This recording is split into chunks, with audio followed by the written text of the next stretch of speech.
Então, bom dia a todos novamente. Sejam todos bem-vindos. Nós estamos aqui nessa linha virtual do Centro Espírita Maria de Nazaré, no programa Paul Talk.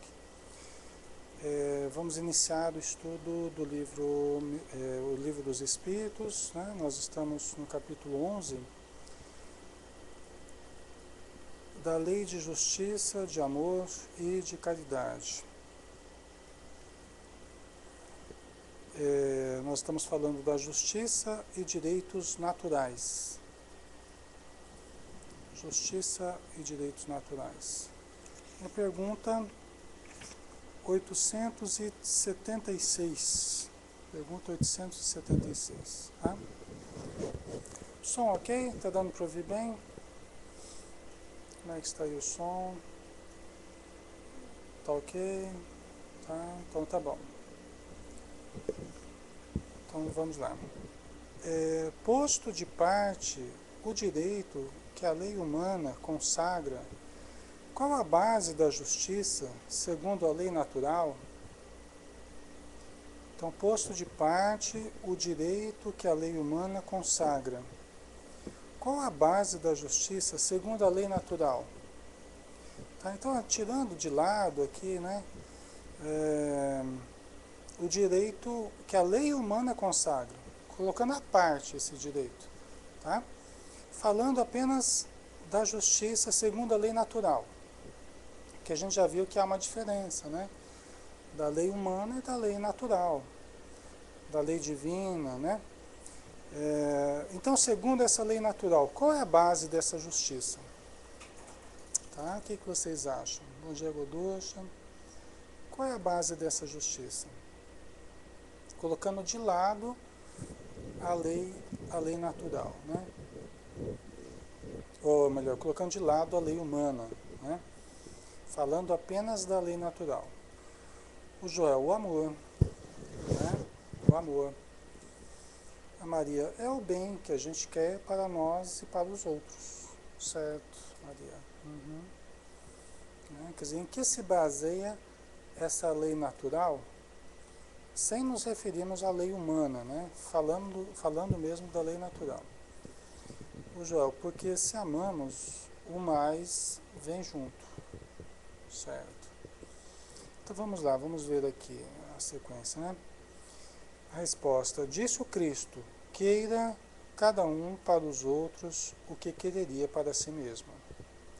No coração do homem, imprimiu Deus a regra da verdadeira justiça, fazendo que cada um deseje ver respeitados os seus direitos.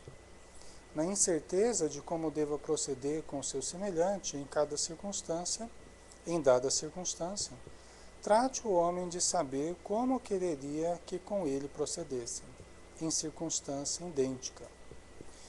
Guia mais seguro do que a própria consciência não lhe podia Deus haver dado. Tá? Então, né, o que os Espíritos falam, né? O Cristo nos ensinou para nós querermos aos outros o que nós gostaríamos de ter para nós, né? Tá certo que isso aqui não dá para aplicar para todo mundo, né? Em todas as situações. Não dá para aplicar. Tem pessoas que querem para si coisas prejudiciais, né? Então elas vão querer para os outros também, elas vão achar que é normal, né? Para os filhos, coisas prejudiciais também. Tem gente que quer bebida, né? Ela acha que o outro também deve beber, né? Ele fuma, o outro também deve fumar, e assim por diante, né?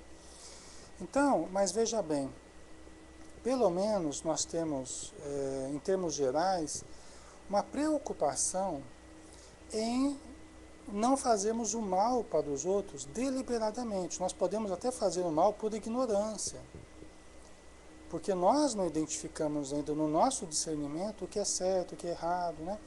Isso tem um atenuante muito importante, né? Isso tem um atenuante muito importante. Agora, quando nós fazemos o mal deliberadamente, ou seja, você deseja o mal para o outro, um mal que você não gostaria de ter para você, aí tem um agravante, né? Aí é mais séria a coisa. Então, essa regra é muito válida, né? O que Jesus colocou. Porque pelo menos nós partimos de uma boa vontade. Essa boa vontade pode não ser lá muito acompanhada de discernimento. Ela pode não ser muito, vamos dizer assim, incrementada pelo discernimento, né? Auxiliada pelo discernimento. Mas, pelo menos já há uma boa vontade de querermos para os outros o que nós gostaríamos, né? Com o tempo a gente vai adquirindo mais discernimento e aí a gente passa a querer o melhor para os outros e querer o melhor para nós também, né? Ô Joel, até a legislação prevê penas maiores para crimes premeditados, ou seja, com a intenção de, né? É verdade, Joel, é isso mesmo. Então essa intenção é muito importante, mesmo que nós não sejamos, não tenhamos ainda um discernimento muito refinado, mas pelo menos a nossa intenção já é boa, né? Continuando a resposta aqui, aí ela diz, no coração do homem imprimiu Deus a regra da verdadeira justiça, fazendo que cada um deseje ver respeitados os seus direitos, né? Então isso nós trazemos dentro de nós, nós temos uma noção que vai ser maior ou menor, mais aprimorada ou não, conforme o nosso desenvolvimento pessoal, né? O nosso desenvolvimento. Por isso é que Jesus, ele falou, né? Eu vim para que os que veem se tornem cegos e para que estão cegos vejam. Aí os fariseus falam, mas você quer dizer então que nós somos cegos? Né? É muito interessante essa passagem, né? Aí Jesus falou assim, olha, vós dizeis que vedes, e nisso consiste o vosso pecado. Se fosseis cegos, não teríeis pecado. Olha que interessante, é fantástico essa passagem. Por quê? Porque os fariseus, eles presumiam, eles tinham a presunção de enxergar. De enxergar aqui, não enxergar com os olhos, de enxergar pelo conhecimento, né? Então os fariseus, eles presumiam que eles enxergavam.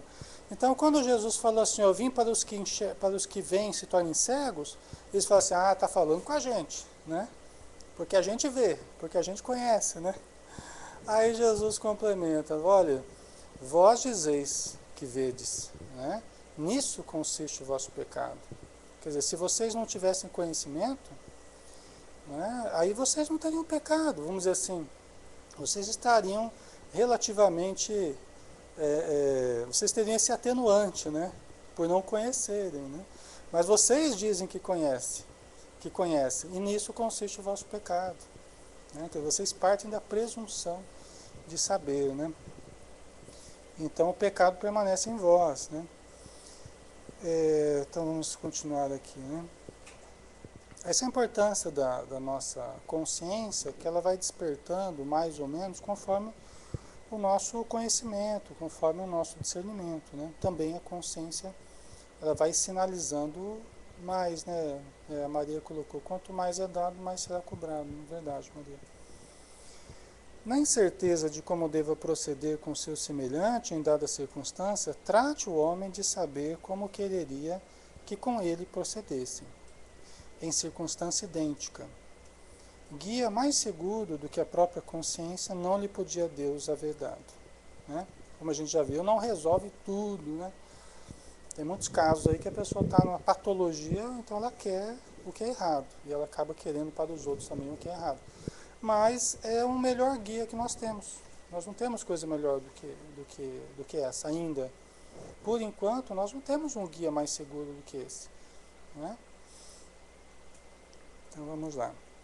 Tem uma nota de Kardec aqui. A Cida colocou, né? Errar sabendo que está errando, né? Então, isso é o pior erro, né, Cida? É o pior erro, né? Esse erro deliberado, né? Que a gente comete, né? Efetivamente, o critério da verdadeira justiça está em querer cada um para os outros o que para si mesmo quereria, e não em querer para si o que quereria para os outros. Então vamos ver, ó, a nota de Kardec aqui novamente. Efetivamente, o critério da verdadeira justiça está em querer cada um para os outros o que para si mesmo quereria, e não em querer para si o que quereria para os outros, o que absolutamente não é a mesma coisa, né? Quer dizer, o Allan Kardec está fazendo uma distinção. Oi, João, beijo. Uma distinção entre nós estendermos para os outros o que nós quereríamos para nós mesmos, diferente de trazermos para nós o que nós quereríamos para os outros. Allan Kardec está colocando como coisa diferente aqui, né? E se a gente for analisar, é diferente mesmo, né? Nós podemos até desenvolver um comportamento invejoso por queremos para nós o que é dos outros, né? Então, existe uma diferença aqui mesmo, né? Não sendo natural que haja quem deseje o mal para si, desde que cada um tome por modelo o seu desejo pessoal, é evidente que nunca ninguém desejará para o seu semelhante senão o bem. Em todos os tempos e sob o império de todas as crenças, sempre o homem se esforçou para que prevalecesse o seu direito pessoal. Né? Então vamos de novo aqui, ó. Não sendo natural que haja quem deseje o mal para si, tá, aí a gente tem que dar uma paradinha, né? Mais ou menos, né? Não é natural, vamos dizer assim, não é saudável, mas acontece muito, né? Nós temos estudado a relação da psicologia com o espiritismo, né? A própria Joana de Ângeles tem falado a respeito disso. É muito comum as pessoas desenvolverem o comportamento masoquista, de inverterem os fenômenos psicológicos e começarem a querer para si a dor. Então a pessoa começa a se comprazer com a dor. Ela começa a se comprazer com a infelicidade. Isso até acontece mais do que a gente gostaria, mais do que a gente acreditaria, inclusive, né? Então, a gente tem que colocar essa frase aqui, tem que relativizar essa frase aqui, né? Não sendo natural que haja quem deseja o mal para si, né? Talvez não seja natural assim, o nosso lado bom, né? O que a gente tem que evoluir, nosso lado luz, quer dizer, não seria natural a gente fazer isso, mas o nosso lado sombra ainda faz isso com a gente. Nós ainda nos auto-sabotamos, nós ainda temos um comportamento masoquista. Toda vez que a gente passa por uma dor e não temos atitude simultânea de superarmos essa dor, de nos libertarmos dessa dor, a Joana de Ângeles fala que está caracterizando o comportamento masoquista. Ou seja, nós estamos passando por um sofrimento e não nos esforçamos no sentido de sair desse sofrimento. Está se caracterizando um desejo de sofrer. Um prazer, a pessoa está se comprazendo no mal. Tá? Então, nós não podemos perder isso de vista também, né?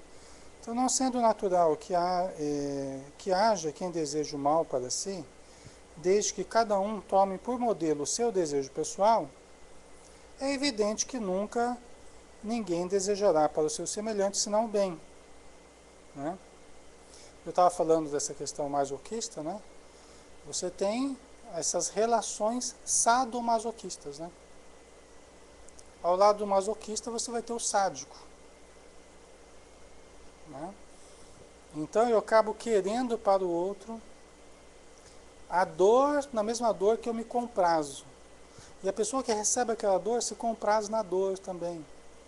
Alexandre, mas isso é patológico. É patológico, com certeza, né? Faz parte das patologias aí, das perversões, inclusive, né? Catalogadas, né, como perversões sexuais, né? As parafilias, né? O sadomasoquismo, tá? Mas tem muita gente que está vivendo essa situação hoje, né? Então é algo que faz parte das dificuldades da humanidade ainda, né? A Cida, a minha avó dizia que Jesus sofreu mais que ela. Então ela teria que aguentar o sofrimento. Então, Cida, é, por um lado, é lógico que o que Jesus aguentou, o sofrimento que ele teve, é um estímulo para que nós tenhamos coragem, né? Para que nós saibamos suportar certas dificuldades enquanto nós não conseguimos mudar. Então aí entra o nosso discernimento, né? Muitas vezes nós temos que passar certas dificuldades que até nós escolhemos, né, Cida? Então, Jesus, o exemplo de Jesus é realmente um modelo de força moral, de coragem, né? De fé, de confiança no divino poder. Então isso é maravilhoso. Isso é o que nós precisamos mesmo, né? Por outro lado, a Joana de Ângeles nos ensina assim, né, Cida? Para nós fugirmos da atitude estoica, de nós não nos permitirmos a atitude estoica, né? O estoicismo, o heroísmo, né? Que muitas pessoas querem viver hoje uma atitude heróica, né? O estoicismo, o que ele pregava? Era uma vertente filosófica que apareceu em vários momentos da humanidade, na verdade, né? O estoicismo falava assim, olha, independente de como seja o problema, a situação, você tem que suportar tudo calado, quietinho, você tem que dar exemplo para todo mundo, você tem que suportar tudo o tempo todo. Essa atitude heróica. A Joana fala assim, olha, não caiamos nessa atitude estoica. Tem muitas pessoas que acham que dão conta de tudo, que vai resolver o problema das famílias todas, ou da sua família, né? Que a pessoa que se coloca naquele papel de herói, que vai, né? Que é o para-raio da humanidade, né? E, na verdade, nós não estamos com essa bola toda, né? A gente tem que perceber os nossos limites também, né? Então, tem muita gente aí que está querendo dar conta de tudo. Não, mas eu vou conseguir superar tudo. E a pessoa está se acabando. A pessoa está se destruindo. A pessoa tá se tornando realmente no para-raio de tudo quanto é problema que os outros têm, até transferindo para si o problema dos outros, né? Transformando os outros em dependentes dela, né? Porque ela quer dar conta de tudo, ela quer resolver tudo. Então isso é uma certa onipotência que às vezes a gente cai, né? É diferente, por exemplo, da gente se pautar em Jesus para a gente ter aquela força moral, né, que nós precisamos em muitos momentos da nossa vida. Agora, eu não dou conta de tudo. Eu não vou resolver o problema de todo mundo, eu não vou, né, não vou sofrer calado o tempo todo, não. Né? Eu tenho os meus limites, eu tenho que perceber os meus limites, né? Cancela está dizendo aqui, do tipo, passar a mão na cabeça e fica tudo bem, né? Ficar camuflando os problemas, jogando embaixo do tapete, ficar mascarando situações e vai se tornando muitas vezes negligente consigo mesmo, né? Vai se tornando indiferente à própria dor que passa, os próprios sofrimentos que tem. Então, o que a Joana coloca, eu acho bem interessante, né? Se nós não tivermos uma atitude de libertação, ao mesmo tempo que estamos sofrendo, está se caracterizando a atitude masoquista, né? Porque eu tenho um espinho no pé. Não adianta eu falar, oi, tá doendo, porque Deus mandou esse espinho no pé, né? É coisa da reencarnação passada, eu tenho que sofrer mesmo. Não adianta. Eu fico lá mancando com espinho no pé. Quer dizer, eu tenho que parar e tentar tirar esse espinho do pé. Se eu não fizer esse movimento, não adianta eu ficar usando de justificativas. Eu tô com esse espinho no pé porque Deus quer. Porque é lei de causa e efeito, porque é assim mesmo, a gente tem que sofrer. Não. Né? Nós precisamos nos amar. O próprio Jesus falou, você vai ter que amar os outros, você pode amar os outros como você ama você mesmo. Né? Se nós não nos amarmos, como é que nós vamos querer o bem aos outros? Né? Então são nuances, por isso que eu gosto do Evangelho, porque o Evangelho é dialético, né? O Evangelho é dialético, não existe teses absolutas no Evangelho. Você tem uma tese que complementa uma outra tese, né? Você tem uma tese, uma antítese, aí você tem uma síntese, que é uma nova tese que vai ter a sua antítese, né? Depende do ângulo que a gente olhe, nós podemos olhar a situação de um outro modo, né? Então toda tese tem a sua antítese, isso é dialética, né? E o Evangelho é profundamente dialético, nós temos que lembrar disso, né? A cancela pode até fazer mal, Alex, porque vai acumulando, até dar depressão, verdade, né? A pessoa vai guardando, não, porque eu tenho que suportar, eu não posso pedir ajuda a ninguém, né? Eu tenho que suportar tudo sozinho. Quantas pessoas ficam sofrendo aí à toa porque não querem pedir ajuda, né? Então isso é que não é legal, né? A Cida, não se pode resolver problemas de todos, cada um tem que resolver seus próprios problemas, verdade, Cida. A Wasser, foi para aprender a andar calçado e não com os pés descalços, né? É verdade, para não pegar os espinhos, né? Bem pensado, viu, Wasser? É isso aí. Então vamos continuar aqui, né? Ainda na nota de Kardec aqui, né? Em todos os tempos e sob o império de todas as crenças, sempre o homem se esforçou para que prevalecesse o seu direito pessoal. A sublimidade da religião cristã está em que ela tomou o direito pessoal por base do direito do próximo, né? Então, até a gente vê no Evangelho segundo o Espiritismo aquele tópico muito importante, né? O dever. Onde é que começa o dever? O dever começa no ponto exato em que ameaçais a felicidade do vosso próximo, né? Quer dizer, quando nós estamos a ponto de interferir na vida do outro, ameaçar a felicidade do outro, opa, aqui começa o meu dever. Meu dever do quê? Meu dever de respeitar o espaço do outro. Aqui começa o meu dever. Meu dever de ficar calado. Meu dever quando eu ameaço o espaço do outro, a felicidade do outro. Então, meu dever começa aqui. Aí os espíritos terminam dizendo, né? E onde termina o nosso dever?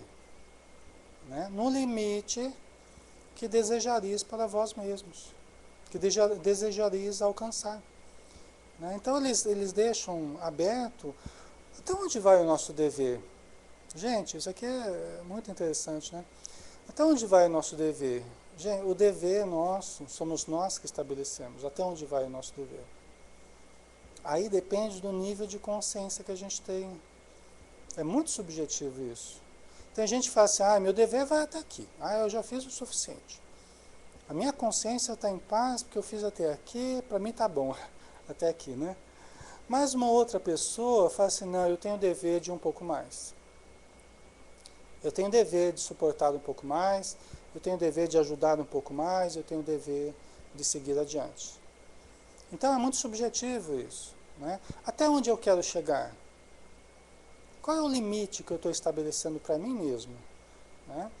Então é interessante que o Evangelho deixa isso em aberto, para que cada um de nós, conforme o nível de consciência que adquiriu, possa estabelecer qual é o seu dever, até onde você quer ir. Isso não foi estabelecido pelos Espíritos, não foi estabelecido por Deus. Não, o teu dever você tem que vir até aqui, ó. Não. Nós vamos chegando conforme a nossa evolução. Né? Vamos pegar a próxima pergunta, então. A pergunta 877, né? Da necessidade que o homem tem de viver em sociedade, nascem-lhe obrigações especiais? Da necessidade que o homem tem de viver em sociedade, nascem-lhe obrigações especiais, pessoal? O que vocês acham? Da necessidade que o homem tem de viver em sociedade, nascem-lhe obrigações especiais? A gente tem, nós somos seres sociais, né? Desde sempre. Toda a nossa evolução ela se deu em sociedade, né? Então nós, vivendo em sociedade, sendo seres sociais, nascem obrigações especiais nessa vida em sociedade.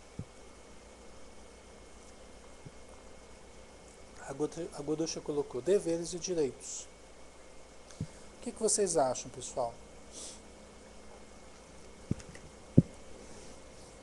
Nascem em cada um de nós obrigações especiais dessa necessidade de vivermos em sociedade? Né? Ok, vamos ver a resposta então. Certo. E a primeira de todas é a de respeitar os direitos de seus semelhantes. Então, certo, né? Realmente nascem obrigações especiais, né? E a primeira de todas é a de respeitar os direitos de seus semelhantes. Essa é a primeira, né? É aquilo que o Evangelho fala. Aí começa o nosso dever, né? Quando nós ameaçamos a felicidade do outro, quando nós vamos prejudicar os outros, quando nós vamos pesar na vida do outro, né? Quando nós estamos desejando mal para o outro, nós estamos desrespeitando os direitos do outro. Né? Isso aqui é muito vasto, é muito amplo, né? A Ju está dizendo, sim, o ser humano tem que se adaptar, né, Ju, à vida em sociedade, né? Ok, exatamente. Então vamos ver, continuando a resposta aqui, né? Aquele que respeitar esses direitos procederá sempre com justiça. Em o vosso mundo, porque a maioria dos homens não pratica a lei de justiça, cada um usa de represálias. Essa é a causa da perturbação e da confusão em que vivem as sociedades humanas. A vida social outorga direitos e impõe deveres recíprocos. Né? Então, assim, em vosso mundo, porque a maioria dos homens não pratica a lei de justiça, né? Então, os espíritos estão dizendo que a maioria das pessoas não pratica a lei de justiça. Isso quer dizer que não respeita o direito uns dos outros, o espaço um dos outros. Né? Então, a gente vê um mútuo desrespeito. Né? Então, cada um usa de represálias. Cada um usa de represálias. Aí surge a força da lei, aí surge, né? Nós repreendemos uns aos outros, né? Por quê? Porque não há esse respeito recíproco. Tá? É lógico, surgem atritos, surgem dificuldades aí que a gente vê, né? Assassinatos, né? Adultérios, aí surge uma porção de uma pessoa lesando a outra pessoa, né? Aí nós temos todo o Código Penal aí, prevendo, né, penas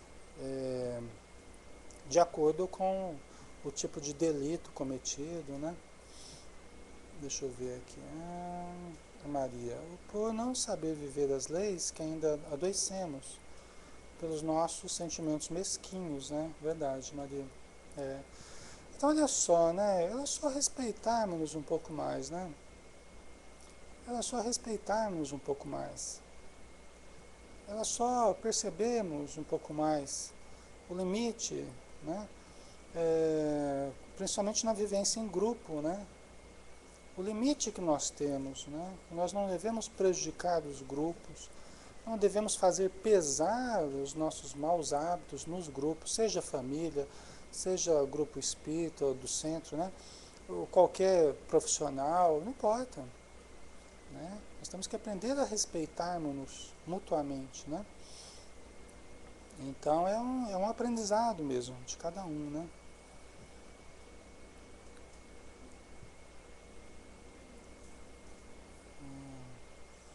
Cancela o medo, nos torna fracos, né? E assim atacamos os outros parecendo fortes, né?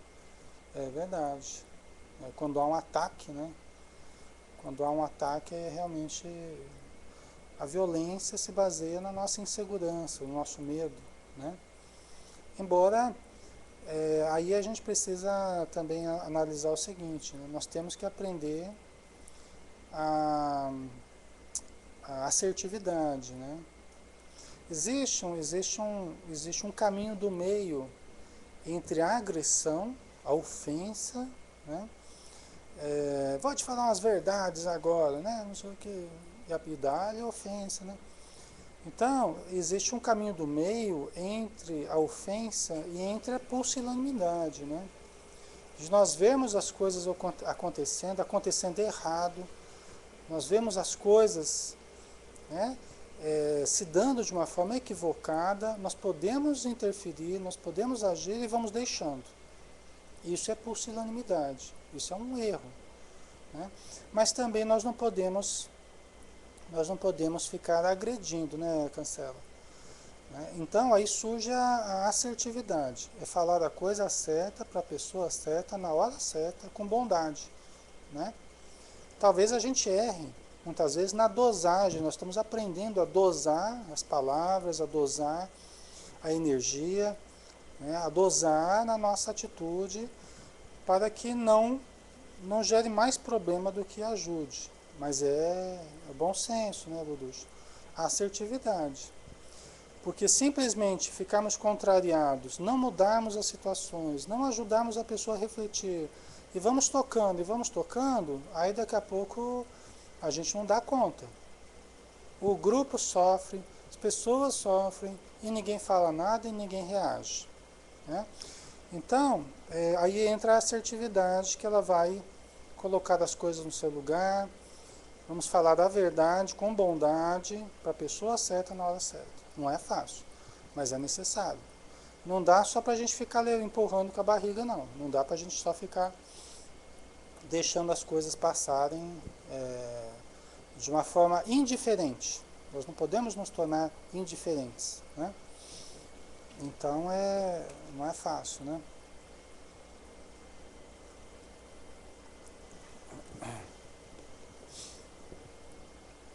Deixa eu ver, a Maria colocou, mas ali ainda que o que gera tudo isso é o sentimento de egoísmo, orgulho, né? Que são filhos de um ego doentio, né? É verdade, Maria, isso mesmo. No fundo está a pessoa insegura, né? Isso aí. Você está dizendo, né? É, tudo é na mente e cada um é o dono da sua própria. Portanto, só é manipulado aquele que assim o permite, né? Verdade. Então vamos lá, continuando aqui, né?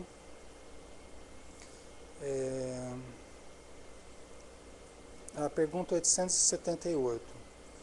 Podendo o homem enganar-se quanto à extensão do seu direito, que é o que lhe fará conhecer o limite desse direito?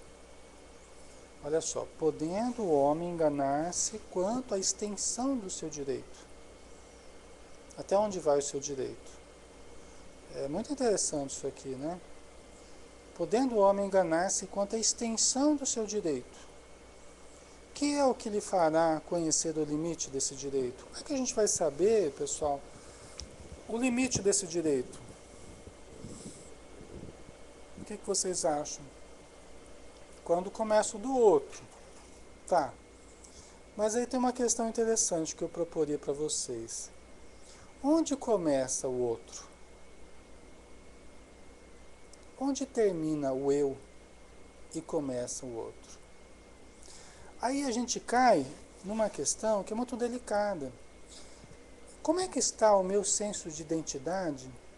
E como é que está eu separar o que sou eu e o que é o outro? Quem sou eu? Né? Até onde eu vou? E até onde começa o espaço do outro? Né? Tem muitas situações, pessoal, que a gente vai ver que a pessoa não tem uma identidade bem estruturada. Então ela cria vínculos com as pessoas que ela não sabe o limite de si mesma, onde ela termina e onde começa o outro. Você vê que a criança pequena,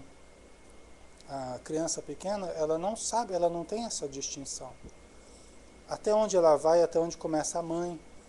Ela acha que tudo é ela, tudo é uma coisa egocêntrica, né? E às vezes a gente cresce fisicamente e a gente continua com esse pensamento egocêntrico, em que a gente não enxerga os outros de fato. A gente acha que os outros são extensão de nós mesmos. Não tem assim? O pai não quer que o filho siga a profissão de advogado lá, porque eu sou advogado, porque eu sou bem-sucedido, meu filho tem que ser meu herdeiro, ele tem que seguir a minha carreira, não sei o que lá, né? Quer dizer, a pessoa não vê o outro, não enxerga, né, Joel, companheiros, a pessoa não enxerga o outro e os direitos do outro.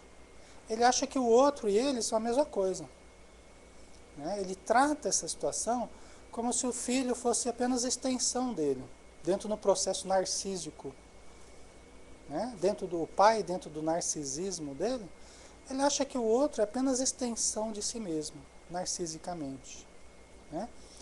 Então, às vezes a gente faz isso, pessoal, né? Isso dificulta a gente perceber onde é que começa o direito do outro. Onde é que termina o eu e começa o outro, né? Então eu só vou perceber o direito do outro quando eu perceber onde começa o outro. Aí eu posso respeitar a vontade do outro, o desejo do outro, não é? E a coisa é uma coisa prática da nossa vida, né? É uma coisa do dia a dia, não é? Não é uma coisa assim abstrata, longe de nós, é uma coisa do dia a dia, gente. Isso aqui é rotineiro para nós, né? A Silvia, né? Pensa pelo outro, né? A mãe que é super protetora. A mãe que é super protetora não permite que o outro, que o filho tenha as experiências que ele precisa. Não permite que o filho se teste a sua força, teste a sua emoção, teste a dor, teste um monte de coisa que precisa testar. A mãe que é super proteger o filho, né? Ela acaba interferindo no direito do filho. O direito do quê? No direito de evoluir, no direito de se desenvolver. Aí o filho fica inseguro, com medo de tudo. Tudo é a mãe que resolve, né? Está havendo uma interferência no direito do outro, não está? Não é? Então são coisas mais sutis, muitas vezes que a gente não percebe, né? Essa questão de direitos não é só uma questão de fórum, de juiz, de advogado, não. É uma questão do nosso dia a dia, né? Uma questão familiar, inclusive, né? O Joel, né? É que deu certo para ele, quer o mesmo para o filho, né? Só resta saber se o filho quer isso, né? É muito justo a princípio, né, Joel? Só resta saber se o filho quer isso também, né? É muito paternal, né? O pai querer o melhor para o filho, né? Só resta saber se o filho quer isso também, né? Então é sutil isso, né? O Joel, me preocupa a diferença entre prudência e superproteção. É, a todos nós, né, Joel? Preocupa, porque todos nós temos um senso de proteger, né? De cuidarmos da segurança dos nossos, né? E é um limite, é um, é um, é um caminho do meio aí que a gente tem, cada um vai ter que achar, né, Joel? Cada um vai ter que descobrir qual é esse caminho do meio aí, né? É. Não existem fórmulas prontas, né? Ó, é só você fazer isso, faz assim, assim, assado que você vai estar... Não. Cada um dentro da sua família, dentro do seu vínculo, dentro de cada situação, né, nós temos que analisar, né, aprender a discernir até onde nós estamos exagerando, até onde nós estamos protegendo ou cuidando, né? Devia ter uma cartilha, né, Joel? Faça assim, assim, se der esse problema, você faça assim, assim, assado, né? Mas não tem, infelizmente. A melhor cartilha que a gente tem é o Evangelho, né? E, e as instruções dos Espíritos, contidas aí em toda a literatura, essas são as nossas cartilhas, né? Mas é complexo, né? É complexo. Por isso que estudar sempre, aprimorar o discernimento do certo, do errado, do bom, do ruim, do saudável, do patológico, é sempre uma necessidade mesmo, né? É uma necessidade que a gente tem. Então vamos lá, né? Nós fizemos só a pergunta da 878, né? Podendo o homem enganar-se quanto à extensão do seu direito, que é o que lhe fará conhecer o limite desse direito? Aí a resposta, né? O limite do direito que, com relação a si mesmo, o limite do direito que, com relação a si mesmo, reconhecer ao seu semelhante em idênticas circunstâncias e reciprocamente. Tá, vamos analisar isso aqui. O limite do direito que, com relação a si mesmo, reconhecer ao seu semelhante em idênticas circunstâncias e reciprocamente. Tá? Então vamos lá. Quer dizer que aquilo que nós estabelecemos, né, para nós mesmos com relação ao nosso semelhante em idênticas circunstâncias, né, quer dizer, a pergunta aqui, podendo o homem enganar-se quanto à extensão do seu direito, que é o que lhe fará conhecer o limite desse direito? Tá. Então, nós temos que nos colocar no lugar do outro, né? É isso que a resposta está dizendo aqui, né? O limite do direito, que com relação a si mesmo, reconhecer ao seu semelhante, quer dizer, o direito que você dá ao seu semelhante, nessa mesma circunstância, é o direito que você pode permitir a você mesmo. Tá? É isso que está dizendo aqui, né? E reciprocamente, aquilo que você permite aos outros é aquilo que você se dá o direito também. Aquilo que você se dá o direito é o direito que você permite ao outro, né?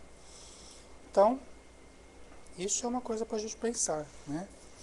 Aí vai depender do quê? Vai depender do que nós permitimos aos outros, do que nós permitimos a nós mesmos, de acordo com o grau de consciência, de discernimento que nós temos, né? A Godosha colocou, o nosso vai até onde começa o direito do próximo, exatamente, né? Então tem uma subpergunta aqui. Mas se cada um atribuir a si mesmo direitos iguais aos de seu semelhante, que virá a ser da subordinação aos superiores? Não será isso a anarquia de todos os poderes? E aí, pessoal? Se nós, veja bem,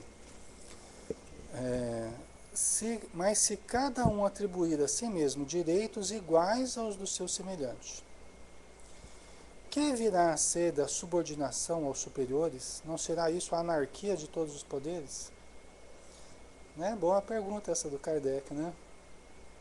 Se todo mundo se atribui os mesmos direitos, não foi isso que a pergunta falou, eu que estou falando isso, né? A pergunta foi diferente. Mas é que evoca essa pergunta que eu estou fazendo. Ah, mas se todo mundo se atribui os mesmos direitos, né? Direitos iguais aos de seus semelhantes, que virá a ser da subordinação aos superiores? Isso não vai virar uma anarquia? Né? Como é que vão funcionar as instituições? Né? O que vocês acham? E aí, pessoal? Tem muita gente que fala assim, né? Que todo mundo tem que ter os mesmos direitos. Todo mundo tem que ter os mesmos direitos. Será que todo mundo tem que ter os mesmos direitos? É uma questão que a gente pode se fazer, né? Todo mundo tem que ter os mesmos direitos? Será que é isso que o Livro dos Espíritos está falando? Será que é isso que eles falaram na pergunta anterior? Nós temos os mesmos direitos? Porque pelo que eu lembro na pergunta anterior, os Espíritos falaram assim, olha, os direitos que você permite aos outros são os direitos que você permite a você mesmo. Para mim, isso é diferente de nós termos os mesmos direitos. Isso é uma coisa diferente, não é uma coisa igual. Tá? Vamos ver aqui, ó. É complexo isso aqui, né? Vamos ver a pergunta e a resposta. Mas se cada um atribuir a si mesmo direitos iguais aos de seu semelhante, que virá a ser da subordinação aos superiores? Não será isso a anarquia de todos os poderes? A resposta: os direitos naturais são os mesmos para todos os homens. Tá? Então vamos lá, os direitos naturais são os mesmos para todos os homens. Todos nós temos direito de evoluir, temos direito de conviver, temos direito de aprender, né? Nós temos os mesmos direitos, em essência, né? Conforme a lei natural. Tá? Desde os de condição mais humilde até os de posição mais elevada. São os mesmos direitos que nós temos. Né? Deus não fez uns de limo mais puro do que o de que se serviu para fazer os outros. E todos, aos seus olhos, são iguais. Ok. Até aqui tudo bem, né? Então nós temos os mesmos direitos diante de Deus, nós temos as mesmas possibilidades, todos fomos criados simples e ignorantes, todos estamos evoluindo, todos estamos desenvolvendo raciocínio, a emoção, sentimentos, né? Ok. Esses direitos são eternos. Esses direitos são eternos. Tá? Os que o homem estabeleceu parecem com as suas instituições. Os que o homem estabeleceu perecem com as suas instituições. Né? Aí os direitos que o homem estabeleceu, aí é diferente. Né? Então tem aqueles direitos naturais que todos nós compartilhamos, né? Mas tem aqueles direitos que surgiram com as instituições humanas. Né? Eles vão perecer com as instituições. Conforme as instituições se transformam, as leis também mudam, os direitos mudam, né? As posições mudam, né? Os cargos, né? Então vamos ver aqui. Demais, cada um sente bem a sua força ou a sua fraqueza e saberá sempre ter uma certa deferência para com os que mereçam por suas virtudes e sabedoria. É importante acentuar isto para que os que se julgam superiores conheçam seus deveres, a fim de merecer essas deferências. A subordinação não se achará comprometida quando a autoridade for deferida à sabedoria. Né? Então, é muito complexo esse assunto aqui, porque passa por várias nuances. Né? Primeira coisa, vamos analisar assim. Jesus nos ensinou a dar a César o que é de César e a Deus o que é de Deus. Então, isso aqui já vai contra a anarquia. Já faz com que a gente tenha uma deferência ao poder da terra também. Jesus não falou assim, ó, dai a Deus o que é de Deus e esquece o que é de César. Jesus não falou isso. Ele falou assim, ó, dai a Deus o que é de Deus e a César o que é de César. Não é?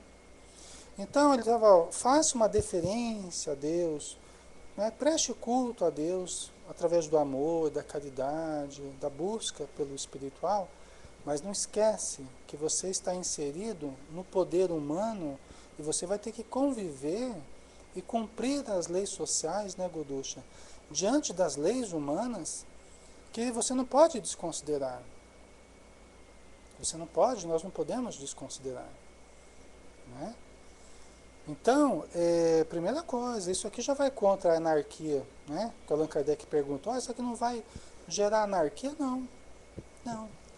Porque, veja bem, mesmo diante de César, mesmo diante das leis humanas, eu tenho que aprender a obedecer.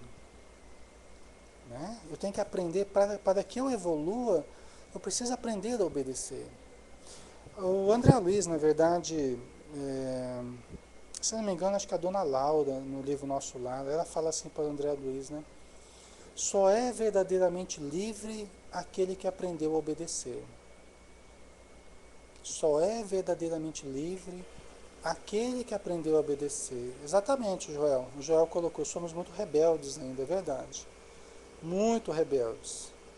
Muito, muito, muito rebeldes.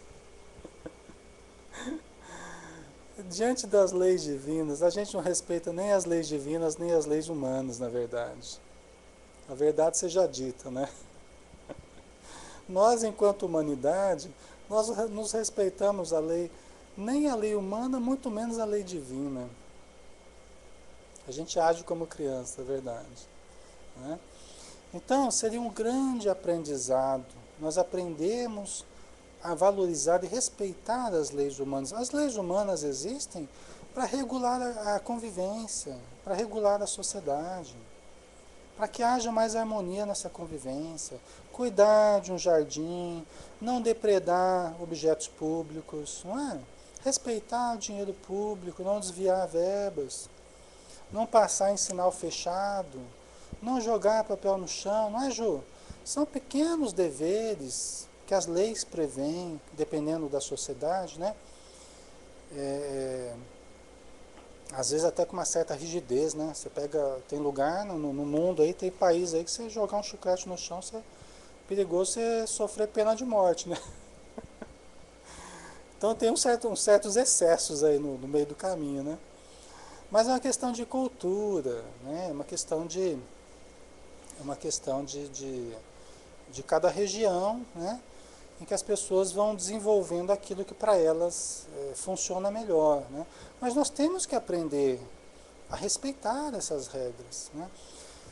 Tem gente que acha que no plano espiritual é, é, não tem hierarquia, a pessoa é totalmente contra o poder. Não, eu sou contra o poder, sou contra a instituição, sou contra o governo, aquele pensamento bem anárquico mesmo, né? Que não leva a nada. Chega no plano espiritual, vai ter poder do mesmo jeito, vai ter governo do mesmo jeito, vai ter, é, vai ter hierarquia do mesmo jeito, não é? Não adianta. As pessoas que vivem revoltadas contra as figuras de poder aqui na Terra, não adianta, essa revolta não leva a nada. No plano espiritual vai continuar existindo hierarquia. Só que, só que no plano espiritual, a hierarquia, principalmente nas regiões elevadas, ela se dá na base do conhecimento e da moralidade, né? O que nem sempre acontece aqui na Terra. Mas nós temos que aprender a lidar com isso aqui na Terra, né? Nós não podemos nos revoltar e querer. Nós temos que aprender a lidar com isso. É uma situação que nós ainda não conseguimos mudar. Com o tempo vai mudar, mas ainda nós temos que conviver com isso, né? No plano espiritual inferior, a hierarquia existe também, o poder existe também, só que não é baseado no amor e no conhecimento. Às vezes é baseado no conhecimento, mas não no amor, né? É baseado no poder, na força bruta, né? Mais ou menos como é aqui na Terra, né? Então, não na moralidade, né, Ju? Na elevação espiritual, no grito, né? Tá? Mas todas essas estruturas, elas estão mudando, né? Todas essas estruturas, né? O Godusha colocou, a organização da Terra é uma sombra dos planos elevados, é verdade. E até a gente vê no nosso lar, que fala assim, que todas as instituições da Terra voltadas ao bem têm as suas raízes fincadas na vida superior. Isso aqui é uma coisa muito interessante. Todas as instituições na Terra voltadas ao bem têm as suas raízes fincadas na vida superior. As raízes não estão aqui na Terra, estão na vida superior. Então aqui na Terra nós temos a expressão, né, a sombra, vamos dizer assim, né, ou a irradiação daquilo que vem do alto, né, as instituições voltadas ao bem. Então nós vamos aperfeiçoando essas instituições, né? Devagarzinho a gente chega lá, né? Pessoal, nós terminamos então, nós terminamos aqui essa pergunta 878, né? Aí ficou a última ainda Ah, vamos terminar essa última aqui, vai, rapidinho. 879, vai. É vapt-vupt. Qual seria o caráter do homem que praticasse a justiça em toda a sua pureza? Qual seria o caráter do homem que praticasse a justiça em toda a sua pureza? Como é que seria o homem, né, que praticasse a justiça em toda a sua pureza? Né? Vamos ver aqui. O do verdadeiro justo, a exemplo de Jesus, porquanto praticaria também o amor ao próximo, o amor do próximo, e a caridade, sem os quais não haveria verdadeira justiça. Então, a justiça está junto com amor e caridade, né? Por isso é que a lei de justiça, amor e caridade. Esse é o nome do capítulo 11, da lei de justiça, de amor e de caridade. Elas estão juntas, né? Então, aí nós temos que conhecer Jesus, né, pessoal? Nós temos que estudar Jesus para entender como é essa justiça que os Espíritos nos falam, como é o protótipo do ser justo, de fato. Jesus é o protótipo, né? Então nós temos que conhecer, tá bom? Então vamos finalizar por aqui. Obrigado pela presença de todos, tá? Um grande abraço, então, aqui os nossos amigos do Pautal, que também no Facebook. Fiquem com Deus. Até a próxima, então. Muita paz a todos.